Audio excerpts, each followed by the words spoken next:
बच्चों, इस वीडियो में हम पढ़ने वाले हैं चैप्टर नंबर 14। हिंदी की बुक है मेरे पास और क्लास 5th की बुक है, जिसके चैप्टर 13 तक अभी हम लास्ट वीडियो में पूरा कर चुके हैं। चैप्टर नंबर 14 को पढ़ेंगे, जिसका नेम है दोस्त से मिली सीख। तो यहाँ पर एक कहानी दी हुई है और कहानी में बताया गया है कि प्रत्येक व्यक्ति यानी हर एक व्यक्ति को स्वावलंबी होना चाहिए। कोई भी काम छोटा बड़ा नहीं होता, हमें अपना काम खुद ही करना चाहिए।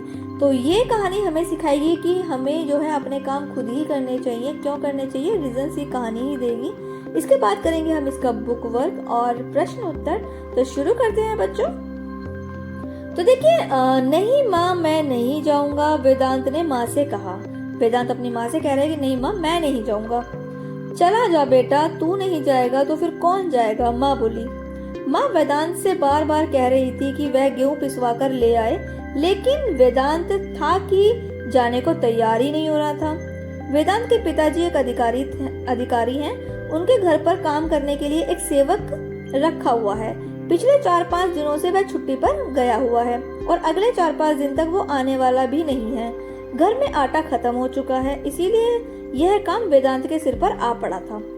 वेदांत इस काम को करने में शर्म महसूस कर रहा था। उसने सोचा कि जब वह गेहूं का डिब्बा साइकिल पर रखकर लेकर जाएगा तो लोग उसे देखकर हंसेंगे। उसने कहा, माँ मैं गेहूं पिसवाने नहीं जाऊंगा, यह मेरा काम नहीं है। माँ उसे समझाते हुए बोली, बेटा काम मेरा हो या तेरा, काम मेरा या तेरा नहीं होता, ये नियम हमारे ही बनाए हुए हैं। यह काम इसका है या वह काम उसका है, ये बहाने करना छोड़ो और चक्की पर जाओ। वेदांत की जो माँ थी, वेदांत की माँ बात काटते हुए वेदांत बोला, माँ मैंने इससे पहले यह काम कभी नहीं किया, यह मुझसे कैसे होगा, इतना भारी डिब्बा मैं कैसे लेकर जा पाऊंगा। अगले पेज पर आ जाइए। वेदांत की इस बात को जैसे माँ पर कोई असर हुआ ही नहीं।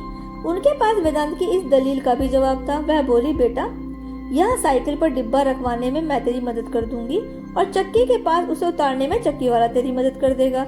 इस तरह वापसी में भी मैं गेट पर तेरी राह देखूंगी, यानी जब वेदांत तू आएगा तो मैं, जब तू लेकर आएगा तो मैं तब भी तेरी हेल्प कर दूंगी। हम दोनों मिलकर डिब्बा उतार लेंगे। रही बात रास्ते की, तुझे कौन सा बोझ ढोना है, डिब्बा तो साइकिल पर होगा, तुझे तो बस अपने हाथ से सहारा भर ही देना है। वेदांत की माँ ने बात सुनकर अपनी पक्ष को मजबूती से रखते हुए अपनी बात दोहराई, लेकिन माँ मैंने यह काम कभी किया ही नहीं है। माँ को इस बार वेदांत की बात पर हंसी आ गई। वह बोली, अरे पगले, कोई भी काम व्यक्ति कभी न कभी तो पहली बार करता ही है। तू ही सोच, जब पहली बार तू स्कूल गया था तो तू कितना रोया था। यदि तू उस दिन स्कूल ना जाता तो क्या आज यहाँ तक पहुँच पाता। चल चल, समय बर्बाद मत कर और डिब्बा उठा। माँ के आदेश की वजह से वेदांत ने ना चाहते हुए जाने को राजी हो गया। उसने साइकिल निकाली, माँ की मदद से गेहूं से भरा डिब्बा साइकिल के पीछे रखा और गेहूं पिसवाने चल पड़ा। आटा चक्की इसके घर से ज्यादा दूर नहीं थी, इसीलिए उसने पैदल चलना ही ठीक समझा। उसने बाएं हाथ में साइकिल का हैंडल और दाएं हाथ में डिब्बे को पकड़ रखा था। अपनी शर्म मिटाने के लिए उसने गर्दन नीची कर ली थी। हर आने जाने वाले की निगाहों से बचने का वह असफल प्रयास कर रहा था। चक्की के पास पहुंचकर उसने राहत की सांस ली। डिब्बा उतारकर गेहूं तुलवाए। चक्की वाले ने वेदांत से कहा, भैया 1-2 आदमी और आ जाए तो चक्की चालू करूंगा, आपको कोई और काम हो तो वह कराओ। अच्छी बात है, मैं आधे घंटे में आता हूँ। इतना कहकर वेदांत ने अपनी साइकिल उठाई। वह सोचने लगा, मैंने चक्की वाले से आधे घंटे में आने के लिए कह तो दिया है, लेकिन आधे घंटे के समय का क्या उपयोग करूं? अभी घर लौटने से कोई फायदा नहीं है, फिर कहाँ जाऊं? चलो अपना सहपाठी विमल से ही मिलाता हूँ। विमल के पिताजी की किराने की दुकान है। उसने वेदांत को एक बार बताया था कि वह दोपहर को, अगले पेज पर आ जाइए, दोपहर को 1-2 घंटे दुकान पर बैठता है, क्योंकि उसके पिताजी उस समय भोजन करने घर जाते हैं। वेदांत ने अपनी साइकिल विमल की दुकान की ओर मोड़ दी। जल्दी ही वह उसकी दुकान पर पहुंच गया, यानी अपनी दोस्त की दुकान पर पहुंच गया। उसने सोचा था कि विमल गद्दी पर बैठा सेठों की तरह अपने सेवकों पर हुक्म चला रहा होगा, पर ये क्या, उसने तो कुछ देखा। वह उसकी सोच के बिल्कुल अलग ही था, बिल्कुल उल्टा था। विमल अपनी दुकान में झाड़ू लगा रहा था। वेदांत कब उसकी दुकान पर आकर खड़ा हो गया, उसे इसका पता ही नहीं चला।